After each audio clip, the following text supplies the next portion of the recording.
The episode kicks off with Kim spilling his guts to this AI robot, talking about how his life's a living hell and how he absolutely hates his job. But hey, he's stuck doing it anyway. Does the robot care? Nope, it doesn't give a damn. Just like the middle child in a family, Kim's completely ignored. The AI robot just leaves him hanging, and Kim's left feeling even more depressed. We find out that the robot's name is Pax, and Kim's feeling betrayed because even Pax won't talk to him. Out of nowhere, another AI robot strolls up and tells Kim to move aside because it's got a package to transport. He steps aside, and the robot takes the package and goes. Kim's sinking deeper into his depression, feeling like he's on the edge of madness. He needs real human interaction, the warmth of a person, not cold machines. You don't want your girlfriend to be a robot, do you? Complete the like goal of 4,100 and please subscribe if you're new.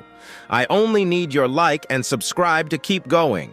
The scene zooms out and we see this massive Logitech warehouse with drones flying around and AI robots doing all the work, packaging, delivering, the whole 9 yards. And there's Kim, managing these machines, barking out orders. He glances up and thinks, man, I've really ended up in the wrong place. Then we get the backstory. It all started 2 months ago, right after Kim got discharged from the military. He was ecstatic about getting out, but that happiness didn't last long. His parents called him up and told him they'd moved to another city and left the old house behind. They paid for 6 months of rent on a place for Kim and basically told him, go live your life, make money, be successful. That was the day Kim's hellish life began. At first, Kim was loving it. No parents to nag him, 6 months of rent paid in advance, and a little nest egg from his savings. He figured he'd coast for a bit, maybe land a part-time job at a cafe, meet some girls, and just enjoy life. But the world wasn't that kind. Every cafe he walked into told him the same thing. Gotta have a year's experience, or gotta be really handsome, or better yet,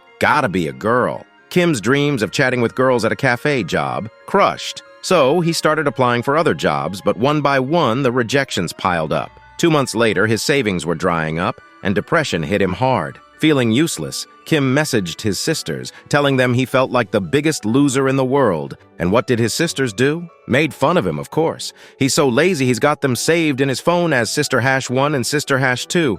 But Sister Hash 2 had an idea. She had a friend who could get him a job at the biggest delivery agency around. And that's how Kim ended up working at Amazonia. Kim's standing there, still looking up, thinking he can't believe this is his life now, delivering packages in a warehouse full of robots. His partner's a machine, and in return, he doesn't even get a decent conversation. Just as he's lost in thought, his manager walks up and Kim tenses up. The manager says they're out of tuna cans, but the AI system shows the storehouse is fully stocked. He tells Kim to go check the warehouse. Kim smiles on the outside, but inside, yeah, we all know how miserable he feels. But what else can he do? He heads to the warehouse and starts hunting for tuna cans. After a while, he finds them, climbs a ladder, grabs a box, and just as he's about to head down, bam! He hears a loud noise. Kim spins around and sees the 10-inch thick iron door slam shut. His heart sinks. He runs to the door, grabs the handle, and tries to yank it open, but no luck.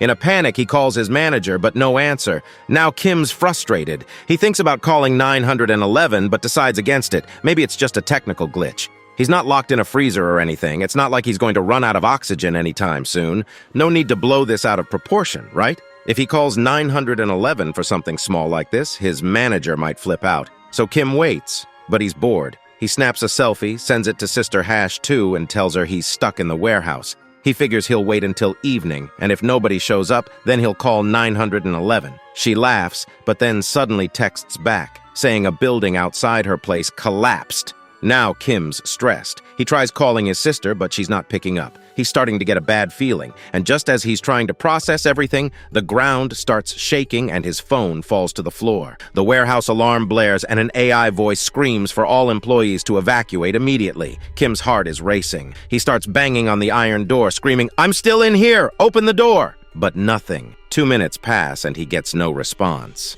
Desperate, he decides it's time to call 911, but when he grabs his phone, there's no signal. Kim's mind is racing. He's thinking, has the war started? Is the other country dropping bombs? He's trying to figure out what the hell's going on, but before he can, he hears a thud from outside the door. Kim freezes. His eyes go wide, something slamming against the 10-inch iron door, and it's bending like it's made of cardboard. Kim's hands start shaking. Whatever's on the other side of that door? It's not human. Seeing this, Kim gets real scared. His hands start shaking violently. At that moment, Kim realizes that whatever's happening is getting real scary. He hears the sound of a horn from outside. If Kim makes any noise, his death is certain. He stands still like a statue, frozen in place. Kim knows that whoever is on the other side of that door is not human. He starts sweating out of fear. Kim sits down on the floor, terrified. He's praying that whatever is happening will just end soon. Kim thinks this must be a nightmare. He tells himself, once I open my eyes, it'll all be over. But sadly, this isn't a dream. Kim falls asleep there, and when he wakes up, he's still in the same warehouse. It's packed with food and resources, so Kim grabs a box of tuna and starts eating it. Turns out it's been 3 days since Kim got trapped in that warehouse. No one's come to save him, and despite trying to call again and again, there's still no network. Kim realizes something big is going on outside, but he has no idea what. He's confused, wondering, is there a war going on? The alarm that was blaring loud for days has gone quiet since yesterday, so at least now Kim can sleep. But he's thinking, how long can I last here? His battery is about to die too. If he stays trapped, he's done for. Kim's just sitting there praying that his sister's mom and dad are safe. He hopes some soldier will come and rescue him. But then, out of nowhere, a notification pops up in front of his eyes. It says, "You have been chosen. Check your awakened ability." A holographic notification hovers in front of him, and another one soon follows.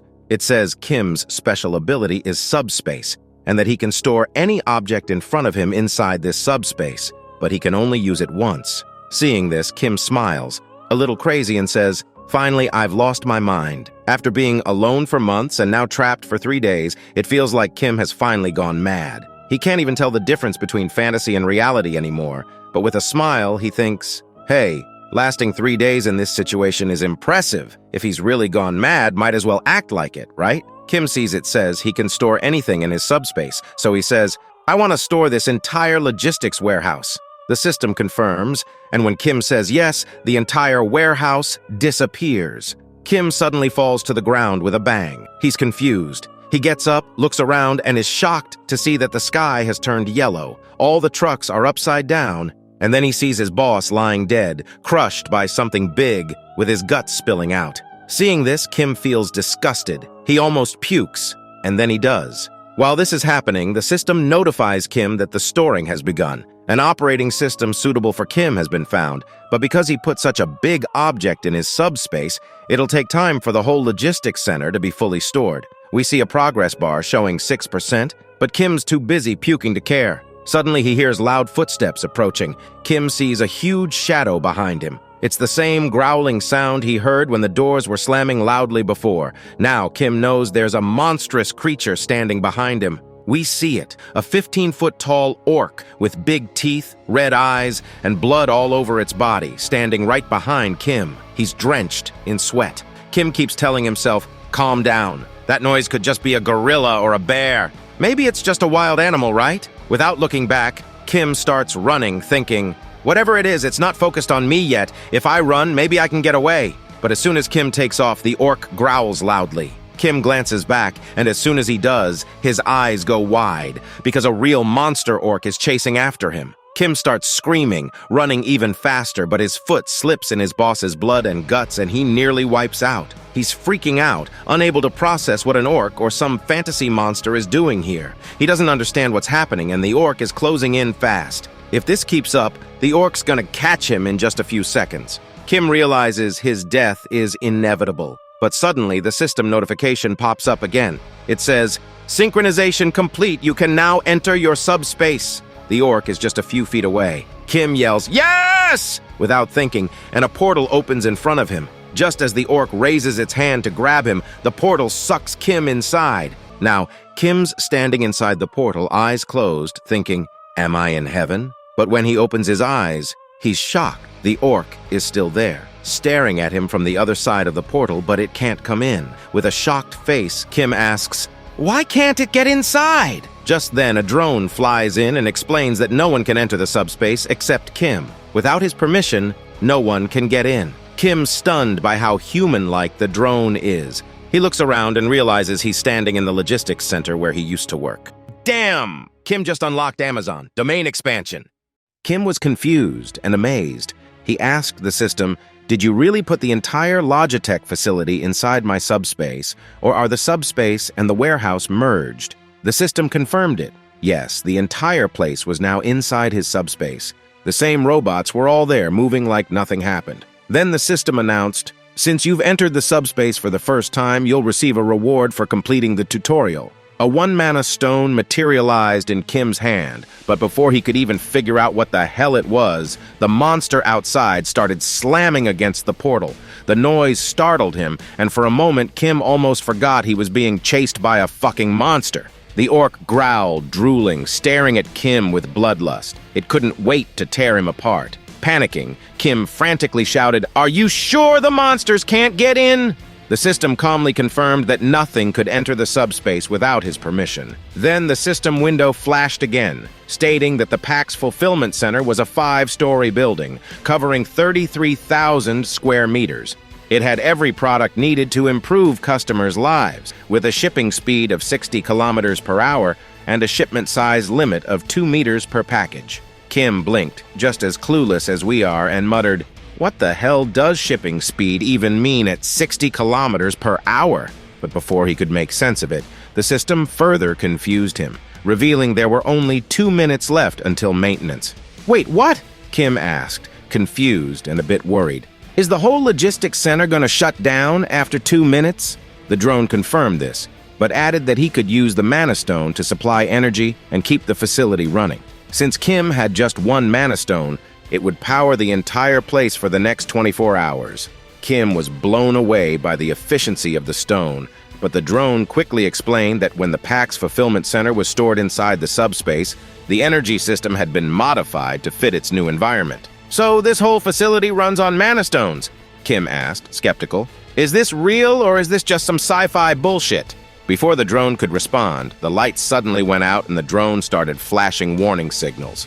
The PAX system chimed in, explaining that the energy supply to the facility had been cut off, and if it wasn't restored soon, PAX Fresh products would start rotting. PAX Fresh was responsible for storing and delivering everything from fresh vegetables to meat, all kept in frozen and refrigerated conditions. Kim glanced back at the monster, glaring at him through the portal, and realized that the outside world was basically a war zone. In this situation, food was crucial for survival. With the freezers and refrigerators losing power, it was a huge problem. "Is the Mana Stone really a substitute for electricity?" Kim asked, not entirely convinced. The drone confirmed it, so Kim asked the next obvious question.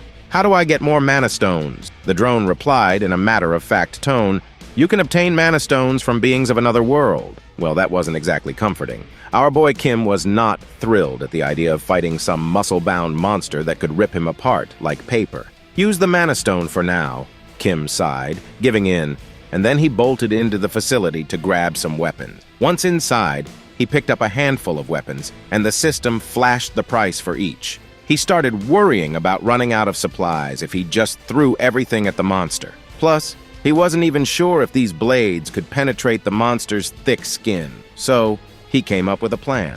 He'd focus on wounding the monster gradually. Since the orc couldn't enter the subspace, Kim didn't need to take it down in one go. He just had to injure it, save his resources, and avoid running out of weapons too soon. With all his strength, Kim threw an axe at the monster. It grazed its skin, and the orc roared, now even angrier. Seeing the monster getting even more rage-filled, Kim started to panic, but he kept going. He threw 13 more heavy axes, but nothing happened. Not a single dent on the beast. His plan wasn't working, and he realized he was running low on weapons. Desperate, he asked Pax how many axes were left in stock. While Pax was busy gathering the info, Kim thought to himself, should I throw a bowling ball? Maybe he should aim for the dangling flesh on the orc. Yeah, that might do some damage. But then Pax shocked Kim with the response. There are 15 more heavy axes remaining. Wait, what? Kim said, baffled. He had just counted. There were only 15, and he'd already used 14. That meant there should only be one left. He quickly asked for the location of these extra axes.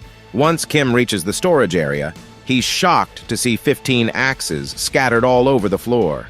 He questions why there are 15 axes when there should only be one. Pax explains in its calm, robotic tone that this is one of Kim's abilities.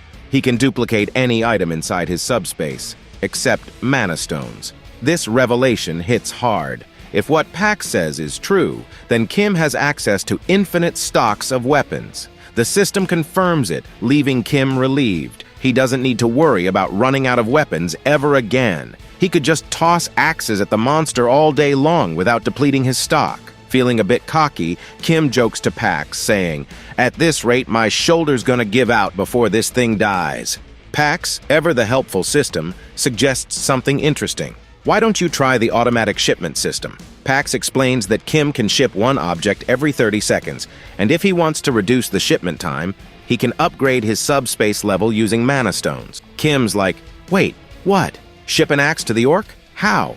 Pax calmly responds, "All you have to do is think about the axe, then shout, 'Ship.'" Kim's like, "All right, let's give it a shot." He thinks about the axe, yells, "Ship," and before he even knows what's happening, the axe rockets through the portal like a bullet, landing right in the middle of the orc's face, killing it instantly. Kim stands there, stunned, his eyes wide open. He's just unlocked Amazonia Prime service on beast mode. Finally, he understands what that 60-kilometer-per-hour shipment speed was all about. Pax then reveals that Kim can adjust the speed, maxing out at 60 kilometers per hour. To go beyond that, he'll need to enhance his skills. Naturally, Kim asks, "How do I level up these skills?" The system explains that he can do so using mana stones. At this point, Kim remembers the monster he just killed and realizes he's going to have to fight more of these creatures if he wants to advance. He doesn't waste time. He grabs some gear from the facility, starting with some lightweight combat boots for around 50,000 Korean won and tactical combat pants for about 78,000 Korean won. He also snags a detailed map of the Seoul metropolitan area and a permanent marker. With his map in hand, Kim circles the Gwangju district and marks the neighboring districts, setting a plan to work his way toward his final destination, Ijeongbu, where he hopes to find his parents. But there's one small problem. Kim's starting from Gunpo, and he doesn't even have a car. He realizes it's going to be a long journey to reach his parents. But hey, in a post-apocalyptic world, a regular bicycle is worth its weight in gold. At this point, it might as well be a Lamborghini. He hops on the bike and starts pedaling through the desolate landscape, determined to survive and find his family. After about 30 minutes, night falls, and he's managed to take down almost 12 orcs during this short journey. He then reveals to us that he has learned one valuable thing after taking down 12 orcs. But before he can explain anything about his discovery, a monster suddenly appears and tries to attack him. Kim quickly retreats into his subspace, leaving the monster outside. While the monster is immobilized, he uses his shipment ability again to deliver the axe with incredible speed. Unfortunately, the axe misses its mark slightly and only injures the monster's shoulder. To use his shipment ability again, Kim has to wait 30 seconds for the cooldown, and there's also a range limit of 10 meters. Despite these downsides, he's learned that his skills are pretty amazing and can be improved by gathering mana stones and upgrading them. Besides shipment, Pax's ability has other applications, and we will figure out soon what that is. Suddenly, the monster notices movement behind him, and when he turns around, he sees the axe flying back into the portal, and then it comes back, hitting him in the face again, sealing his fate on the spot. This is actually the second application of Pax's shipment ability, which is also known as product retrieval. It automatically brings back dispatched items, which is just as convenient as the shipment ability. Kim uses his retrieval ability once more to get the mana stone from the monster. He's kind of curious why he can't simply retrieve the mana stone like this without killing the monster. He then asks Pax the same question and learns that he can only use the retrieve skill on the stone because it belongs to him only after he kills the monster. Nevertheless, Kim steps out of his subspace and reveals to us another piece of crucial information he had learned about this apocalyptic world. Apparently, the bizarre orcs aren't the only creatures ravaging the planet. There are also winged monsters, and he knows it's going to take a lot to hunt one of those down. Suddenly, he hears cries for help. But before he can figure out who is calling, the scene transitions to a man named Choi, desperately trying to run. He's so exhausted that each step seems heavier than the last, and a flying creature is trying to hunt him down. The monster swoops in, slamming the man from behind and sending him crashing to the ground in agony. There's another person behind the injured man, but before this other guy can help his friend up, the monster lands right in front of him and blocks his path. Its ferocious mouth is drooling, as if human flesh is the most delicious thing in this area. But strangely enough, the monster doesn't attack the man standing in front of it. Instead, it turns its gaze toward Choi, who is lying on the ground, groaning in pain. The man is bewildered to see that the monster isn't attacking him and realizes that this creature was targeting Choi all along. Likely because Choi is smaller and seems like an easier target. He has no clue what to do against this giant monster to save his friend, because all he has is this little knife, and he's not sure if this knife can even be used to distract the monster. Just then, the ring of a bicycle bell echoes through the area, and not surprisingly, it's our boy speeding toward them. But these two have no idea who or what is coming their way. Before they can process what's happening, they watch in shock as the monster that was hunting them down is struck by a projectile, sending it sliding across the ground from the force of the blow. The monster was knocked down by a single throw of an axe, leaving both of the men struggling to process what they had just seen. Kim quickly checks if they are all right, but they are still in awe, their jaws hanging open as they try to grasp how someone on a bicycle managed to defeat a flying wyvern with just an axe. The two of them quickly ask Kim if he is a soldier, and they begin bowing their heads in respect, grateful for saving their lives. Kim, glad that they are safe, answers their question by pointing to his uniform. He explains that he is an employee of Payex FC, and they can see he is wearing the company's uniform. This revelation shocks them even more. They had assumed he was a seasoned soldier given his impressive skills and appearance. Even if he wasn't a soldier, his abilities are so extraordinary that if they hadn't seen it with their own eyes, they'd never have believed that someone could take down a wyvern with a simple axe throw while riding a bicycle. Kim is surprised to learn that these people are familiar with the concept of abilities. One of them quickly agrees, mentioning that he has an awakened ability himself, though it's just a modest driving ability. Given the circumstances, he hasn't had a proper chance to use it. The other Choi begins to laugh and admits he feels a bit envious because he hasn't awakened any ability himself. Kim then asks if there are any other people around. Choi confirms that there are not, explaining that they are in Block C, which has a logistics center. A lot of people gathered here, but unfortunately, monsters did too. Most of the people were attacked, killed, or eaten alive. Only around 10 to 15 survivors are left, and they are relatively isolated in Block E's underground terminal. He further explains that they were looking for a road that vehicles could use, and they also wanted to gather some daily necessities. But suddenly, they were attacked by the monster. The other person then suggests that instead of talking here, Kim should join them. He's welcome to come with them to their living quarters on the 4th floor of the basement. They assure him that the monsters never attacked that area, so they can sleep comfortably there. They even offer him some light snacks. Kim considers the offer, eyeing the opportunity to gather some info on the vehicles they mentioned earlier. He's desperate for any leads on how to get a functioning ride. After a moment of hesitation, he decides to accept the invitation, even though he's still unsure if he should trust them fully. As they begin to walk away, the camera pans back to the dead monster lying on the ground. That's when our boy, Kim, quickly retrieves the mana stone from inside the beast, tucking it into his subspace. He feels a surge of relief, knowing that these guys have no idea about his ability. And since Kim isn't exactly a benevolent god, he knows he's got a backup plan. If anything goes south, he can escape into his subspace without a second thought. A while later, they finally reach the basement. As they walk in, Kim's eyes widen in shock. He sees a man who looks like he's just taken down an orc all by himself. Kim's heart skips a beat. This guy is no joke. The atmosphere inside the basement is tense, and Kim starts to realize just how dangerous this place really is. He's definitely scared, but he's got to keep his cool.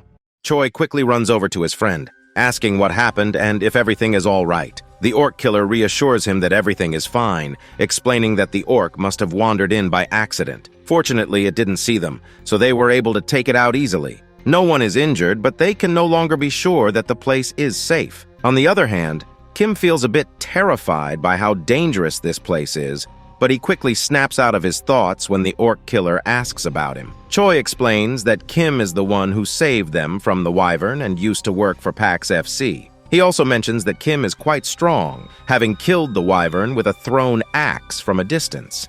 Everyone is amazed and curious about what kind of ability he might have. At that moment, a woman rushes toward Kim, absolutely thrilled that he saved Yongsu and Choi. She's so grateful that she begins doing a happy dance. The others start to gather around him, showering him with praise.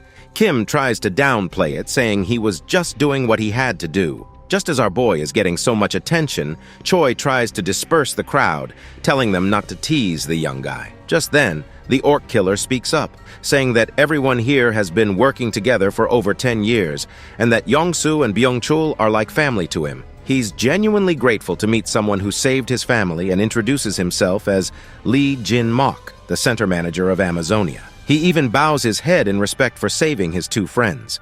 Once the pleasantries are over, Jin-mok gives Kim a brief rundown of the place. He explains that while they can't guarantee the safety of the location, it's much more comfortable than the outside world. They have food and water supplies from the logistics center, so Kim can eat as much as he wants without feeling embarrassed and can make himself at home. Jin-mok also mentions that they have plenty of supplies and can get more from the logistics center if needed. However, Yong-soo interrupts to point out that the logistics center they're talking about has suddenly disappeared. Of course, everyone is left wide-eyed and their mouths are hanging open at this absurd news. Jin-mok quickly asks, "What on earth does this even mean?" Choi confirms it again, saying it's literally gone, and explains that this is why they were chased by the wyvern. The others in the group refuse to believe this and question how such a massive building could simply disappear. Jin-mok finally comes to terms with the reality and tells his other friends that if the monsters roaming around can be real, then it's not too far-fetched to believe a building could vanish into nothingness. Meanwhile, Kim stands silently, and I'm not quite sure if the disappearance of that logistics center has something to do with our boy's subspace. Anyway, the manager tries to keep everyone calm and tells them that no matter what, they need to dig through the tunnel. If they stay here, things will only get worse. He encourages everyone not to be discouraged, saying their time has just come a little early, and they will start heading into the tunnel as soon as possible. The woman from before tries to motivate the others by reminding them that even without the logistics center, they still need to think about their next move. So she insists they must force their way through. Kim turns to the manager, asking what "force our way through" actually means. The manager explains that everyone here has homes elsewhere, and vehicles are essential for travel. However, with the roads blocked, they need to find a way through. Kim perks up at the mention of the vehicles and asks for more info. The manager confirms they do have working vehicles, but explains that all the roads are blocked. The golf course obstructs the way to the north, containers block the east, and the southern Yongdong Expressway is completely destroyed. The tunnel to the west is the only exit, but unfortunately, a group of wyverns has taken over that tunnel. Until now, everyone has been surviving by getting food and water from the logistics center, but now they have to force their way through. The manager tells Kim that he doesn't have to go through the tunnel since the blocked roads are for vehicles, and there are ways to escape on foot or by bicycle. However, Kim quickly responds that he needs a vehicle as well, and thinks it's best to go through the tunnel. The manager does not try to change our boy's mind any further, and simply says he's welcome to join them if he's up for it. Kim smiles and says he'd be glad to work with them. Kim also thinks to himself that it would be better if he kept his abilities hidden. While the group seems nice enough, he can't ignore that they've been struggling to survive while he was safe in the center. They might have run out of food and supplies, and he's sure they won't be upfront about their situation. He understands their need for secrecy and plans to stay cautious as well. He then turns to the manager and says he wants to check out the situation with the tunnel and the wyvern. He's planning to go scouting, but in reality, he just wants to use his abilities to demolish that horde of monsters and rack up some sweet mana stones. The scene then flashes back a little. After taking down a bunch of monsters, he's saved up 5 magic stones. With these, he can cut the cooldown on his shipping ability down to 5 seconds. That's when he sees 3 new shipping abilities. The first one is Precise Delivery, which, as the name suggests, locks onto the target and guarantees a hit. The second is Simultaneous Delivery, which lets him ship up to 2 items at once. The third is Automatic Delivery, which allows him to automatically deliver designated items, with the timing interval being adjustable. As cool as these sound, each one costs about 10 stones, and our guy is totally looking forward to seeing them in action, though he's still a bit unclear on what exactly Automatic Delivery does. In the present moment, he's grinning from ear to ear, thrilled that he saved up the magic stones and looking forward to his scouting mission to earn some more. Or so he thought. His dream of purchasing fantastic abilities is quickly dashed when he finds himself stuck with Yong-soo, one of the guys he had saved earlier. When our boy asks him why he's tagging along, Young-soo says it's too dangerous to go outside alone. Kim quickly reminds Young-soo that he was the one being chased by a wyvern, but Young-soo insists it doesn't matter because he can't let him go alone. Besides, he's confident that Kim will save him again if needed. Kim then remembers Young-soo mentioning he had awakened a driver's ability, so he asks him if he can see a message window or something like that. Young-soo says he hasn't seen any message window or anything like that, but he has a gut feeling that he has indeed awakened an ability. It just hasn't fully matured yet. Well, this info isn't exactly reassuring to Kim, and he's starting to feel pretty worried. As night falls, their bike zooms down the road at insane speeds. Kim is literally sweating in fear as he watches Young-soo steer the bike with one leg while trying to balance on it. When he asks why Young-soo is driving like this, the man responds that there are so many cars on the road and it's hard to see. That's when Young-soo spots a wyvern up ahead. Kim quickly tells him to stop since he can't see a thing. It looks like the monster has finally caught up to their presence, and as it glares at them, Young-soo asks what they should do. Just then, a projectile hits the monster, taking it down in one blow, leaving Young-soo completely baffled. Meanwhile, Kim calmly tells him to keep his head straight and not look back. While he says this, he sneakily retrieves the mana stone and stores it in his subspace. Finally, Young-soo points out that he can see the tunnel up ahead. He slams on the brakes, but before Kim can ask him why he stopped in the middle of the road, the reason for their abrupt halt becomes clear. They see a ton of monsters crawling around the area. Young-soo is absolutely terrified, and it wouldn't be surprising if he's already sharted in his pants. As one of the monsters starts to walk toward them, Young-soo is pretty sure their game is over.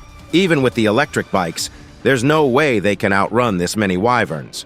Just as Young-soo braces himself for the worst, Kim decides he has no choice but to use his subspace ability. He quickly calls up his system, dumps his mana stones to cut down the cooldown from 30 seconds to only 5 seconds. Young-soo, confused, asks what the heck he's doing, but Kim doesn't bother to explain. Meanwhile, the monster lets out a deafening roar, and every monster in the vicinity starts closing in from all directions. Just in the nick of time, Kim shouts, "Ship!" and a projectile comes crashing down, taking out the monster and saving Young-soo. Young-soo, still anxious and panicked, glances back and is left wide-eyed when he spots a huge portal behind them, and Kim was standing in front of the portal. Then we see Kim upgrading his subspace 6 times, reducing the cooldown time of shipment to just 5 seconds. Pax explains that if Kim wants to reduce the shipment time even more, he'll have to upgrade his subspace level further using mana stones. On the other hand, after taking down the monster, Kim quickly grabs the mana stones from it and tells Young-soo to stick close, because that's the only way he can keep him safe. Young-soo, still clueless about what's going on, nods and follows, though he's wondering why there's a whole logistics center behind them. Just then, more monsters show up, trying to attack Young-soo, but with Kim's Amazonia Prime service in full swing, he takes out a wyvern in one shot. But it ain't over. More wyverns show up, and this time, they're gunning for Young-soo. Thinking fast, Kim opens his subspace in front of Young-soo, acting like a shield, saving him from the attack. The monsters don't back down, though. They brutally slam into the subspace barrier, but Young-soo, caught off guard, stumbles back and falls to the ground. The monster regains its footing and charges again, but Kim slips into his subspace just in time, leaving the creature to crash into the barrier once more. The next second, an axe flies out, taking the monster down in one clean hit. Young-soo watches the whole thing in awe, as if he's just witnessed a miracle. He can't believe what he's seeing. The logistics center, the axes flying around like magic. He's starting to see Kim as something more than just a man. To him, Kim is a god, and the tunnel is just a speed bump he can handle without breaking a sweat. As Kim reflects on how everyone in the basement wanted to use the delivery vehicle to safely move food, he realizes the tunnel was just part of the plan for them. Even if they make it through, the monsters will still be out there. But for Kim, it's different. He just needs the vehicle to get from point A to point B. Handling the monsters is just another day at work. Young-soo starts feeling a little jealous, thinking how easy it would be if he had Kim's abilities. He could get to his family in no time, but what really puzzles him is why Kim, with all his power, even bothered to help him in the first place. Suddenly they notice the monsters running away. Kim smirks, fascinated. These reptiles are smarter than he thought. They know when to flee instead of charging into certain death. While Kim's retrieving the mana stones, Young-soo spots a blue stone hovering in the air and asks what it is. Kim, confused, asks, "You've never seen a mana stone before?" Youngso shakes his head, so Kim explains that he uses them to enhance his abilities. Now Youngso gets it and wonders if he'll ever get a chance to try one himself. Suddenly, Kim understands why Youngso didn't even think to extract the mana stone from the orc. They didn't even know about them. Youngso, still processing everything, points out that with Kim's abilities, he could solo the entire tunnel single-handedly, so why bother coming down to the basement and meeting everyone? Kim, realizing his secret was out, stands there with an awkward smile. Youngso, misunderstanding that look, thinks Kim's real intention was to steal their resources. Kim quickly corrects him. No, I just came to check things out, see if there were people I could trust after the world went to hell. I didn't plan on clearing the tunnel, I just wanted to see if it was doable." Youngso apologizes for assuming the worst, but Kim reassures him there's no need to worry. "I didn't know the way to the tunnel anyway, so if I'd come alone, I wouldn't have made it through." "You helped more than you know," he says with a grin. Kim then suggests they head back since the wyvern has receded for now, but there's no telling when it'll attack again. That's when Youngso nervously asks how far Kim's planning to go that he needs a vehicle. Kim explains that he's trying to reach his family, and his final destination is Uijeongbu, near the Gangnam district. Hearing the word Gangnam, Youngso is startled. With a trembling voice, he says, "I'm heading to Indeokwan, which is on the way. If it's not too much trouble, can I come along with you to Indeokwan? My family's there." Kim isn't sure how to respond at first, but Youngso continues, saying he's not confident he can make it home safely on his own. "My driving ability won't help me in a fight,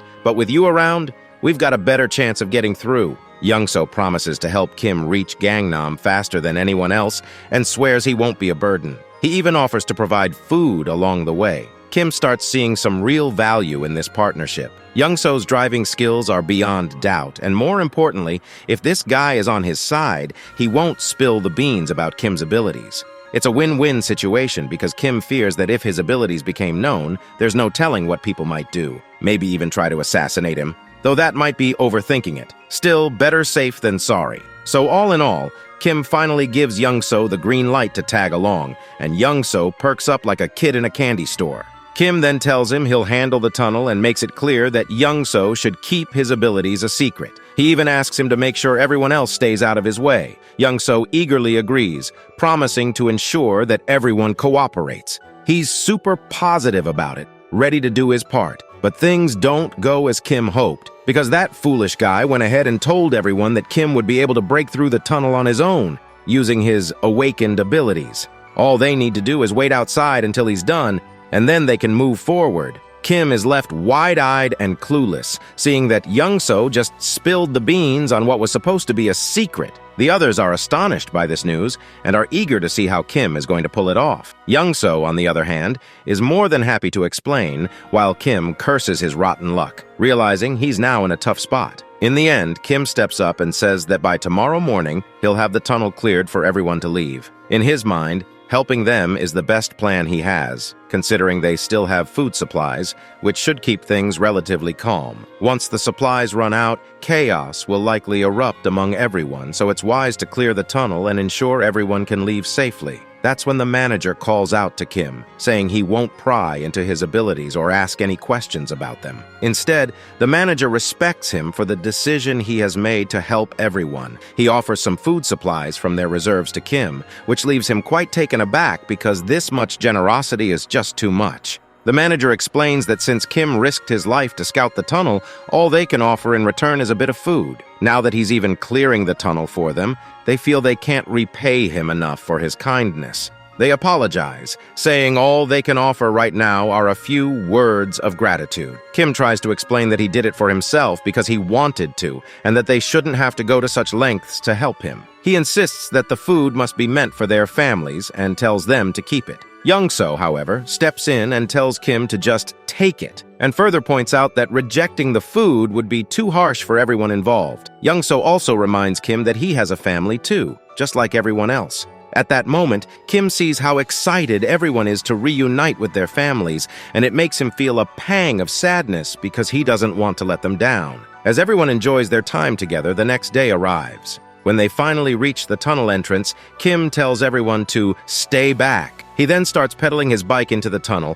determined to clear it out and come back. As he gets closer to the tunnel, he begins to spot the monsters. But before we see him battling them, the scene flashes back to his childhood. We see young Kim with a sore eye from a fight with his sister. He complains about it to his father, which leads to another argument with his sister, and they eventually start beating the shit out of each other in front of their father. That's when his father points out how close they seem to be. His father reflects that he was an only child, so he always envied the bond between siblings. He tells them that they have no idea how envious he is of their relationship. And even though they may argue now, they'll soon realize how truly precious family is. Suddenly, their mother bursts into the room, leading to a hearty argument between their parents. It's at this moment that Kim feels the warmth of family. The scene then transitions to the previous night, where Kim is recalling all these moments with his family after seeing how everyone is overjoyed at the prospect of finally reuniting with their families. Knowing that Kim would clear the path for them, they spent the entire night like that, basking in the warmth of anticipation. When midnight strikes and everyone falls asleep, Young-so wakes up to use the bathroom. Noticing that Kim is missing, he heads outside and asks the patrolling guards about him. They report that Kim said he was going out for some fresh air a while ago. He then walks further and looks around and finally spots Kim. He quickly asks why Kim can't just sleep, and Kim replies that he can't sleep here. Just as Young-so looks ahead, he is absolutely boggled out of his mind to see that the entire vehicle is filled to the brim with food and supplies.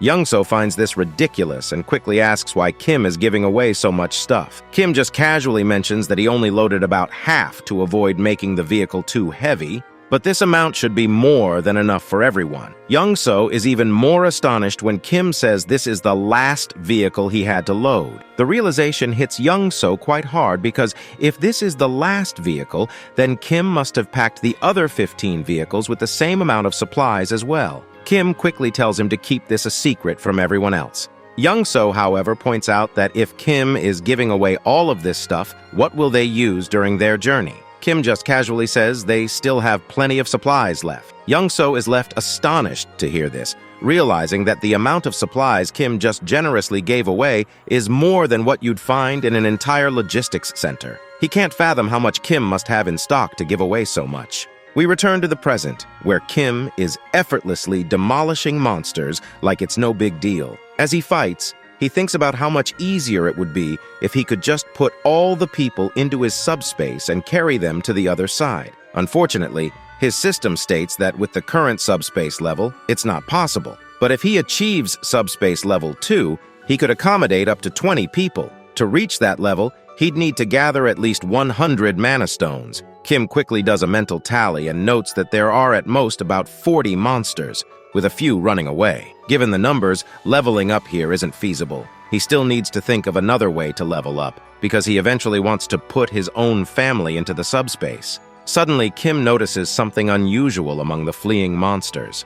A closer look reveals a jacked-up version of a wyvern, and I can tell this is some kind of boss-level monster. Even Kim isn't sure what he's dealing with. We finally cut back to the outside, where everyone is anxiously waiting for Kim to come out. Some are starting to worry if he's okay inside that tunnel. Then, they finally spot him emerging from the tunnel, effortlessly pedaling his bicycle like he's just out for a casual ride. His uniform is smeared in blood, and the group looks on anxiously. But they soon breathe a sigh of relief when they see a smile spreading across our boy's face. They burst into a joyful dance, celebrating the successful completion of their mission. Looks like it's finally time for everyone to part ways and reunite with their loved ones.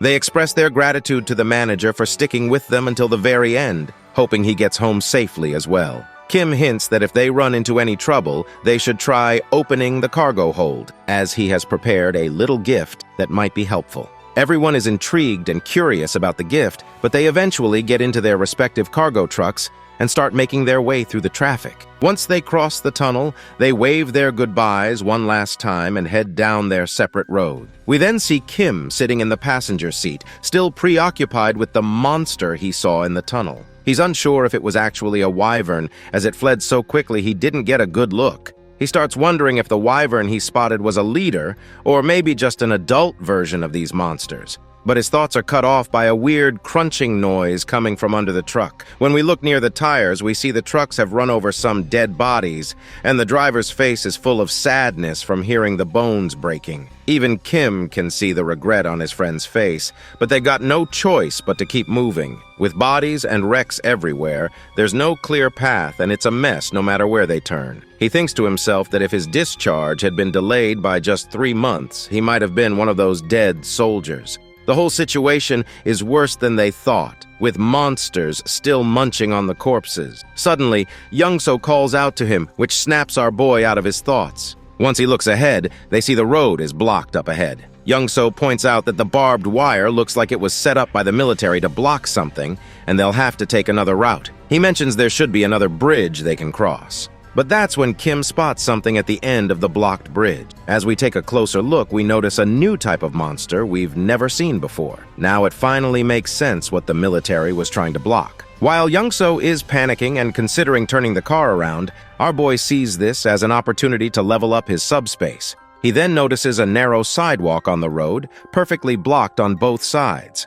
He quickly tells Youngso not to turn the car around and asks if he can pass the vehicle through that sidewalk. Kim explains that he's come up with a good plan to get through this situation without having to turn back, and he's thrilled about pushing the truck through a literal pedestrian sidewalk. Youngso is shocked by such a suicidal choice, especially when an orc appears in front, scattering the mutant hounds. The monsters don't seem to be friendly with each other at all. Even though the orc has the advantage in size and strength, the mutated dogs are simply more numerous. The poor orc doesn't stand a chance against such a hungry pack, and their hollow mouths don't stop them from tearing flesh. Kim and Youngso can only watch the blood and flesh flying in every direction. Poor Youngso is really scared, and even though he knows Kim's abilities, he's doubting the sanity of going straight through. Just to be sure, he asks what Kim meant, and if he really plans to cross this bridge. Kim is confident more than his frightened friend realizes.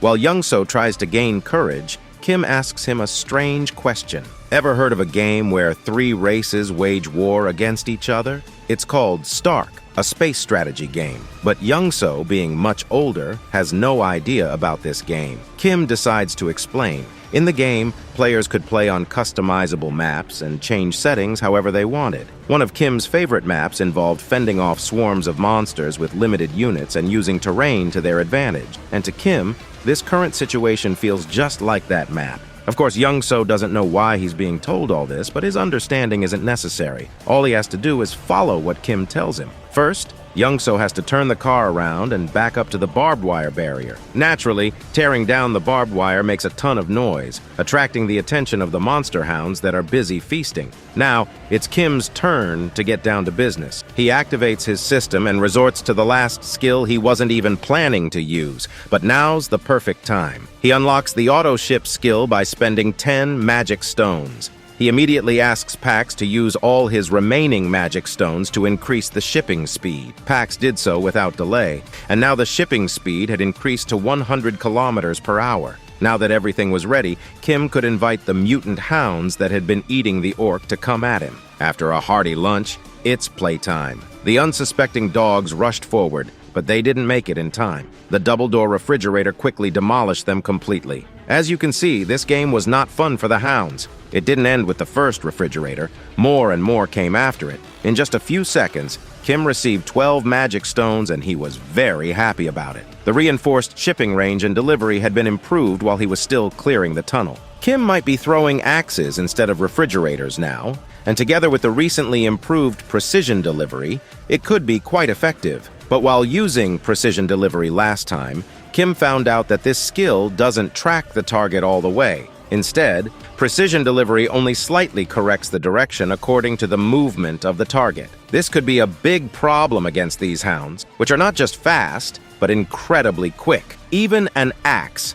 flying at 100 kilometers per hour, can be dodged by these hounds when attacked from afar. Moreover, these creatures are so fearless that they won't stop, even if one of their kind dies right next to them. Considering the current situation, where the delivery interval is 2.5 seconds, axes won't be enough to hold off their onslaught. But the refrigerator, thanks to its size, is perfectly suited to destroy several targets in a single shipment. Not only is the fridge wide, but it's also heavy enough to take down hounds with just a graze. On top of that, The automatic delivery he had just improved proved to be very convenient. Kim didn't even need to watch the battlefield. The system automatically destroyed any approaching threats. For now, our hero could just rest and relax. The hounds didn't give up, despite not even getting close to Kim. All they could do was howl with rage and keep trying. Let's be honest, though, against the flying refrigerators, they didn't stand a chance. As the battle continued, Young-so had the carelessness to look back. He nearly lost his jaw in surprise when he realized what he saw. He thought Kim could only throw axes, but here were refrigerators that were beyond his imagination. Okay, one flying refrigerator was something he could still picture, but a new one every 2 seconds was unbelievable. Plus, why would the logistics center have so many refrigerators in stock? Young-so began to wonder if the stock being retrieved was coming out as new products. Even if axes are indeed retrieved and reused by Kim's system, how it could work with refrigerators was unclear to him. Young-so just couldn't believe it and froze in place. He didn't even notice when Kim came back to him and asked if he wanted something to eat. Young-so finally realized what was going on and asked a question to make sure. He wondered if it was possible that Kim's supply was infinite. Kim was a bit surprised by the question. He thought Young-so had figured it out a long time ago, but he was wrong. All this time, Young-so had thought Kim was collecting axes after using them to recharge them, and couldn't even imagine that he actually had an infinite supply. In fact, Kim did indeed collect the axes after use with the system,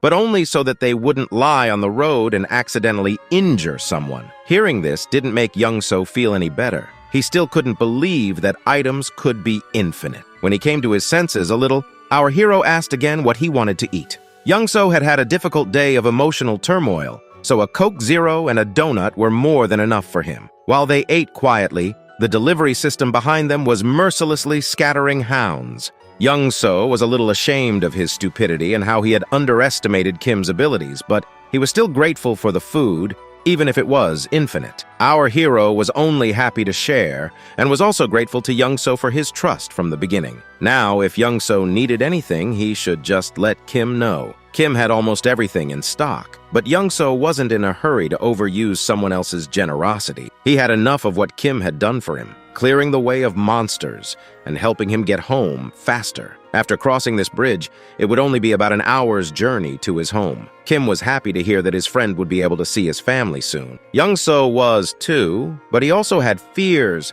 about what he might find there, just hoping that his family was safe. Kim understood him well, for he too was worried about his own parents and sisters. He wanted to give Young-so a gift and noticed his ragged clothes. He shouldn't return to his family like this. Besides, the hounds were still continuing their futile attempts, and they had time to solve the clothing problem. The only remaining question was what style Young-so would choose. He was already uncomfortable with Kim helping him, even with clothes, but he didn't refuse. After all, Young-so was sure that Kim had what he needed: aviator glasses and a cool jacket. Just what a top-class driver needed to drive around the apocalyptic landscape. Wow, is that you, Truck-kun? Just in time, the hounds were almost finished. Only a couple more to go. With his new look, Young-so gained an unprecedented confidence, and sure of the truck's durability, he decided to head out right away. His movements were fast and precise. Even Formula One drivers would envy him. Kim barely had time to grab on tightly before Young-so slammed the gas. The remaining hounds didn't even try to stop them as they drove straight down the narrow road. Young-so was lightning fast when it came to anything about driving. At this rate, he only needed 20 minutes to drive home. But Kim had to hold on tight. The truck flew down the broken roads like it was on a highway. Poor Kim shouted in vain for Young-so to drive slower, and it looked like he was about to throw up. Luckily, his suffering wasn't long. They finally arrived at Young-so's house. Or rather, what was once his home. Now it was a ruin. Young-so stands outside his house, staring at the broken-down buildings from the window. The destruction is brutal, and in his mind he's trying to convince himself that these buildings were old. That's why they fell apart. But deep down, Young-so's hand is trembling. He's standing in front of his own door, scared out of his mind, afraid of what's on the other side. He's thinking, what if my family isn't there?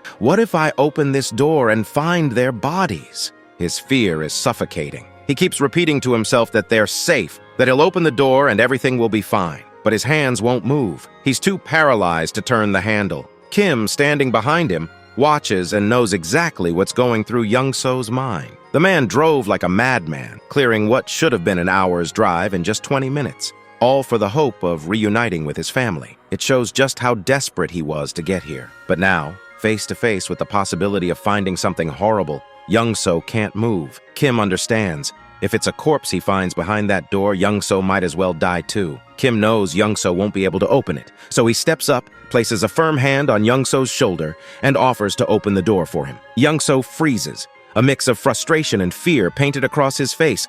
Then, almost on the verge of crying, he begs Kim to do it. Kim, knowing that no one ever wants to confirm their worst nightmare, slowly steps forward. If Kim were in Young-so's shoes, he'd be terrified too. He'd want someone else to open the door for him. So turning back one last time, Kim tells Young-so that he's going to open it. Before Kim can even touch the handle, though, the door swings open from the inside. Both Kim and Young-so freeze in shock. Young-so's eyes widen as he sees his wife and daughter standing there. His wife calls his name in a soft, warm tone, and his daughter cries out, "Daddy!" Young-so's wife starts crying, and before you know it, Young-so's breaking down too. He runs to them, and the three of them hug, tightly as if they'll never let go. It's a raw, emotional moment. Kim, standing a few feet away, just watches, giving them their space. Through the tears, Young-so asks his wife how she knew to open the door. She explains that she heard voices from outside and saw him standing there through the peephole. That's why she opened it. His daughter, still crying, blurts out,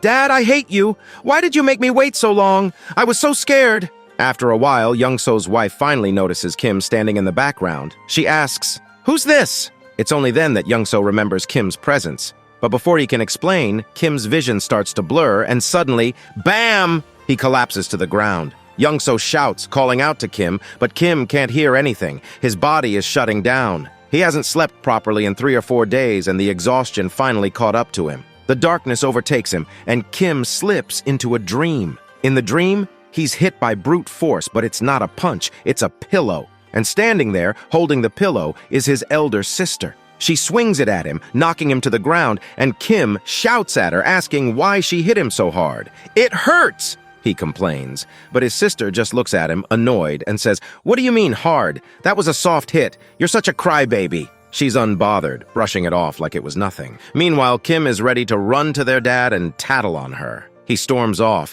determined to complain to their father, but his sister couldn't care less. She stands tall, holding the pillow like a champion, declaring she's won the pillow fight championship of the month. Suddenly, the scene shifts. Kim's dad is sitting with him and his younger sister, trying to mediate a sibling argument. He calmly explains that family, as annoying as they can be sometimes, is precious. One day, Kim will realize just how lucky he is to have them, and how much love there is in those sibling squabbles. Kim's father reminds him that no matter how much they fight, the bond they share is something to cherish. After that, Kim's mom storms into the room, scolding Kim's dad like it's her job. She's frustrated, telling him she asked for help with dinner, but here he is, just chilling. The scene cuts to the whole family sitting around the dining table, eating delicious food, laughing and sharing stories. As they sit, Kim's mom calls out to his older sister, Soil. You can tell she's suspicious as she questions Soil about always being on her phone. With a raised brow, she asks if Soil's got a crush on someone. Soil, looking all nervous, brushes it off, explaining she's still in middle school,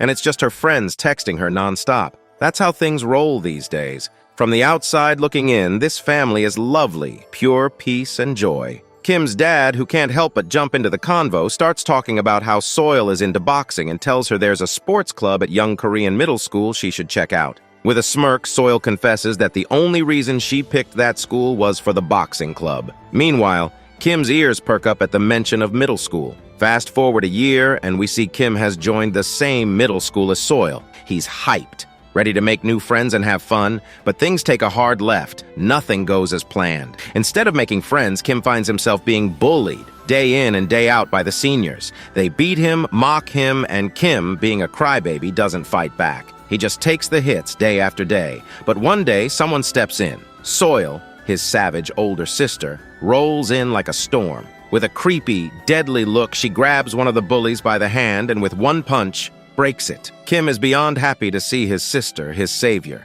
But that joy doesn't last. Soil, annoyed by how weak her little brother is, announces that from that day forward, Kim's training begins.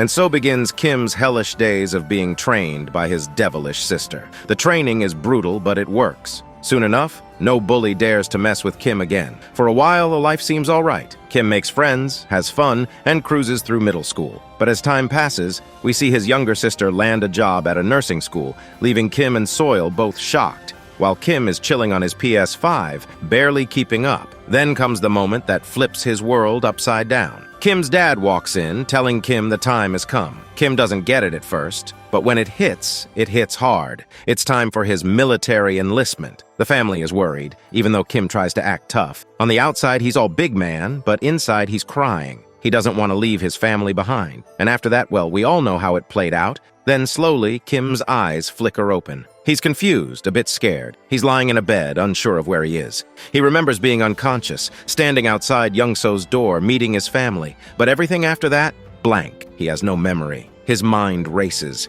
Has Young-so betrayed him? Instinct kicks in and Kim opens his portal, pulling out a heavy axe, gripping it tight. Then, out of nowhere, a warm, polite voice interrupts his thoughts. Kim turns, startled. He sees Young-so's wife and his daughter sitting at the table eating. They glance at him, confused as hell. Kim finally snapped back to reality, blinking and looking around, realizing he was in Young-so's house. He turned his head and noticed Young-so, completely knocked out, sleeping peacefully. Then it hit him. He had straight up passed out outside the door. Young-so's wife had said he collapsed and had been out cold ever since. Man, he must have been more exhausted than he thought. Kim glanced down at the heavy axe in his hand, and for a second, he couldn't even remember why he was holding it. What was he thinking? He quickly stashed it back into his portal, making sure no one saw it, especially Young-so's wife. She didn't need to know about that. He asked how long he'd been sleeping, and she mentioned it had only been a few hours. Then, without warning, the mood shifted. Young-so's wife, with that soft, warm smile, started thanking him,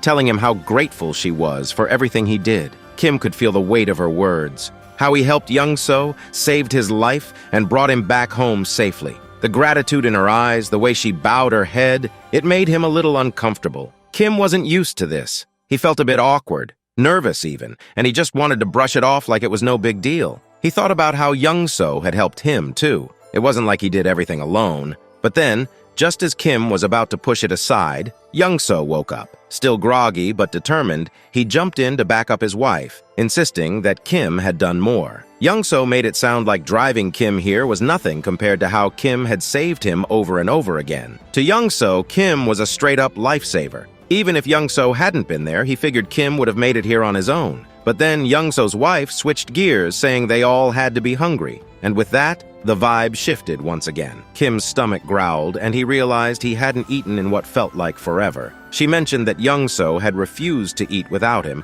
waiting until Kim was up. Kim couldn't help but smile. Young-so, with that goofy grin, was all about eating together. So, with a warm chuckle, they both decided it was time to dig in. And then, bam! The scene cut to the kimchi stew in front of Kim. The moment his eyes landed on it, his mouth started watering. The smell alone brought back memories of his mom. He could feel his heart tighten, but in a good way, a bittersweet kind of way. The food wasn't fancy. Young-so's wife even admitted she didn't have much to work with, but to Kim, it didn't matter. This was his favorite. Nothing felt more luxurious than kimchi stew, especially after everything he'd been through. The first bite? Heavenly. The moment that stew hit his tongue, it was like fireworks going off in his head. Every single cell in his body felt alive again. The flavor, the heat, it was almost too good to be true.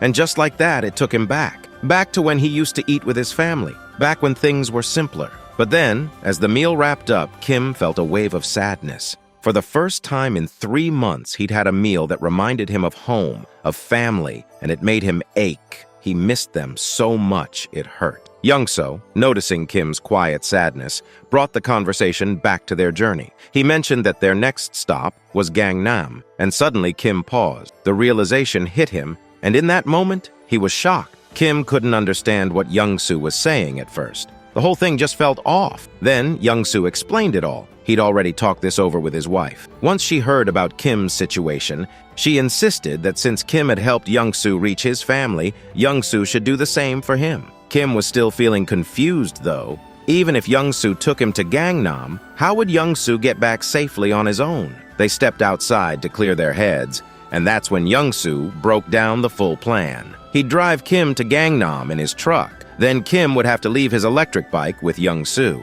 Once they got to Gangnam, Young-soo would use the bike to make his way back home. Hearing this, Kim finally started to calm down, but the whole thing still didn't sit right with him. Why was Young-soo going out of his way to help him? Sure, Young-soo was a god-level driver, and with the bike, he'd be able to dodge most monsters, but the guy didn't have any combat skills. If a big monster, like a viper, came after him, it would be game over, and it made no sense. Young-soo had a truck full of resources. His family was safe. Why risk it all just to help Kim? Something wasn't adding up. So Kim finally decided to ask the question that had been bugging him. Why was Young-soo putting his life on the line for him? Young-soo smiled warmly, like he knew Kim was going to ask that. Then he dropped the real reason. Why did Kim help him first? Kim didn't want anything in return, didn't ask for favors. He just helped. If Kim hadn't been there, Young-soo would have died in that tunnel. So now, Young-soo wanted to repay the favor because they were in the same boat. Kim might have an awakened ability, but that didn't mean life wasn't still tough for him.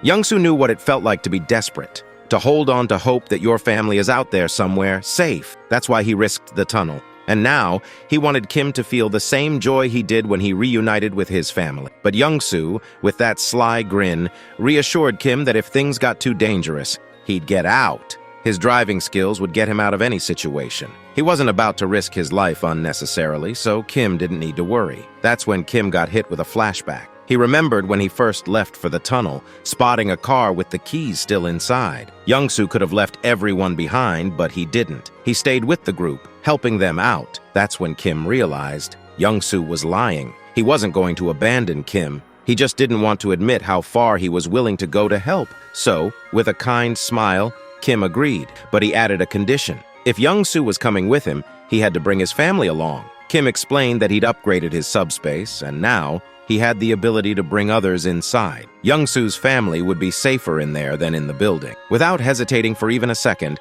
Young-soo threw on his gangster sunglasses and grinned like a boss, ready to drive that truck with his god-tier skill. Meanwhile, Kim had already upgraded his subspace to level 2, using 16 of his 116 mana stones. Now he could fit up to 20 people inside. The system told him it would take 6 mana stones a day to maintain it now, but that didn't faze him. The system asked if Kim wanted to allow external presence in the portal, and he said yes. Moments later, Young-soo, his wife, and his daughter entered the subspace. The look on their faces said it all. They were speechless. The Logitech Center was massive, stocked with endless resources. Kim called out to Pax, introducing him to Young-soo's family, and Young-soo told them that if they needed anything, Pax would handle it. Everything was infinite. They could use whatever they wanted without hesitation. Kim's wife looked absolutely shocked. It was like she couldn't believe what she was hearing. Meanwhile, Kim told them he had some business to take care of, so they should just enjoy themselves. The place was theirs for now. After that, Young-soo turned to his daughter and asked if she wanted to play princess with Daddy. They looked so happy together, and Kim couldn't help but smile as he watched them. Then, something else happened. Kim's new ability unlocked. A laboratory where he could combine, classify, and transform any registered item in his subspace. And just like that, the possibilities became endless. Kim sat there, his mind racing as he wondered if his abilities were truly what he thought they were. He remembered the first time his ability unlocked. It was called Subspace. Back then, he could store anything he wanted. If he stored an apple, that apple would be in his subspace for life. But then, by some crazy accident, he ended up storing the entire Logitech Center in there, which completely upgraded his ability. His subspace merged with the Logitech Center, evolving his powers even further. Now, no one could enter his subspace except for him. But that wasn't the wildest part. The Pax AI from the Logitech Center, yeah, that merged with his system too. Now, those cold mechanical AIs had developed human-like emotions, and just when he thought it couldn't get crazier, the mechanisms from the Logitech Center, like shipment, evolved. Now he could launch items at 100 kilometers per hour. Subspace alone was insane, but with the addition of Pax AI, it was a whole new level of madness. Kim hadn't expected his ability to upgrade this much, but after reaching level 2, the game had changed. Kim now had another wild option. He could put anything in his subspace one more time. That revelation shocked him. The idea that he could store anything, that he had a personal lab where he could combine and create new items, was mind-boggling. At this point, it was like playing Minecraft IRL. He couldn't help but wonder what would happen if his subspace hit level 3 or 4. What kind of crazy powers would unlock then? But thinking about it wasn't going to get him anywhere. He didn't have enough mana stones to level up just yet. So for now, he needed to focus on what new thing he would add to his subspace. Last time, it had been the Logitech Center, which turned out to be a blessing in disguise. But now, Kim, with a majestic aura, decided to command his system to store the entire Earth in his subspace. Yeah, you read that right. He was about to store the Earth. If that happened, every living being would float off into space.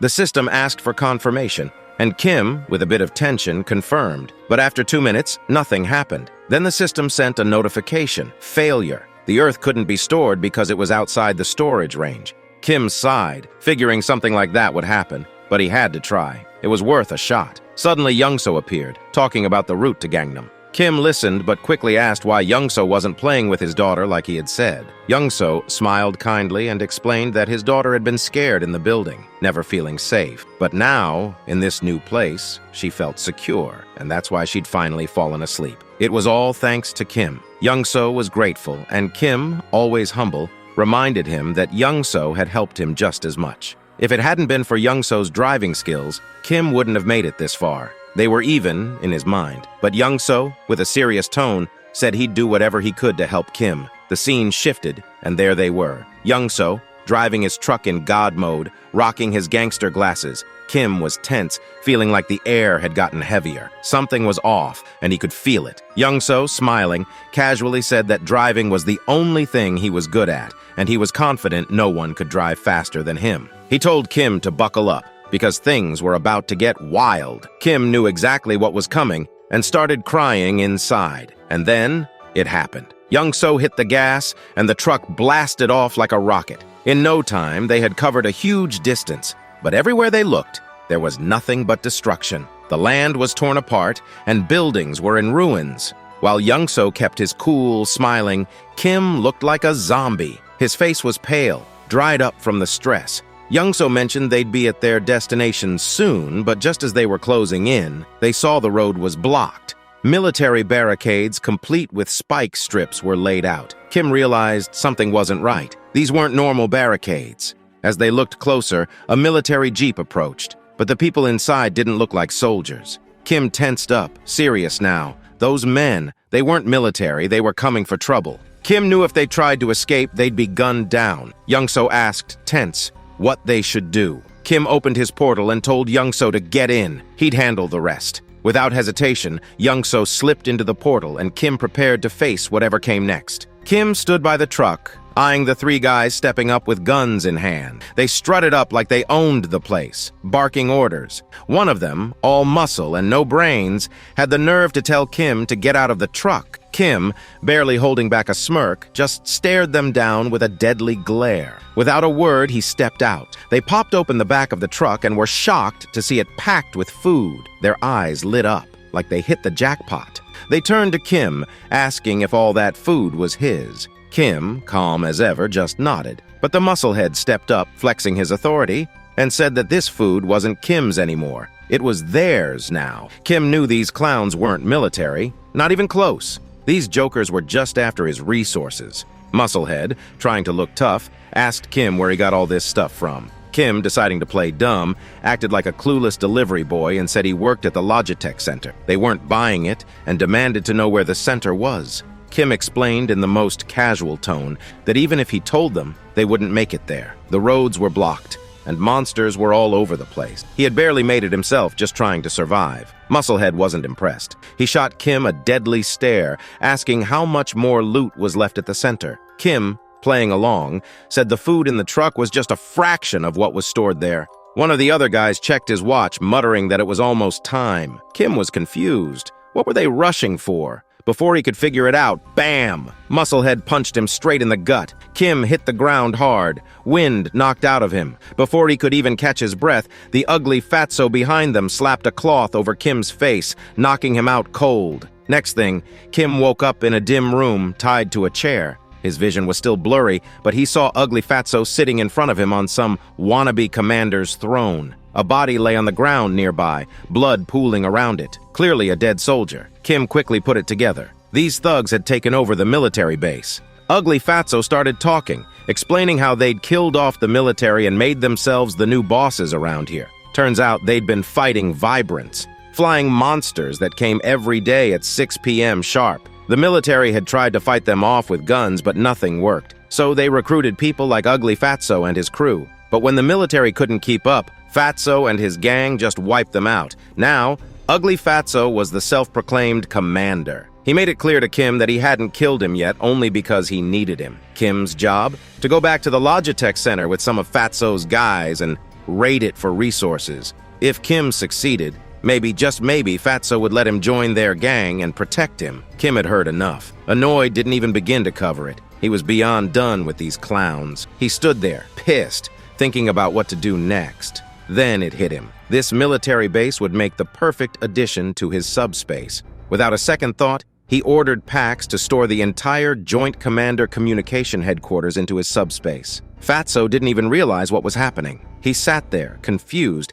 as the entire military base around him disappeared. 1 minute it was there, the next it was gone. Poof! Fatso was left sitting on his chair, out in the middle of nowhere, completely clueless. By the time Ugly Fatso figured out what had happened, it was too late. Kim had already disappeared into his portal, leaving Fatso sitting there with nothing but his chair in the middle of the deserted wasteland. At least Kim was nice enough to leave him something to sit on.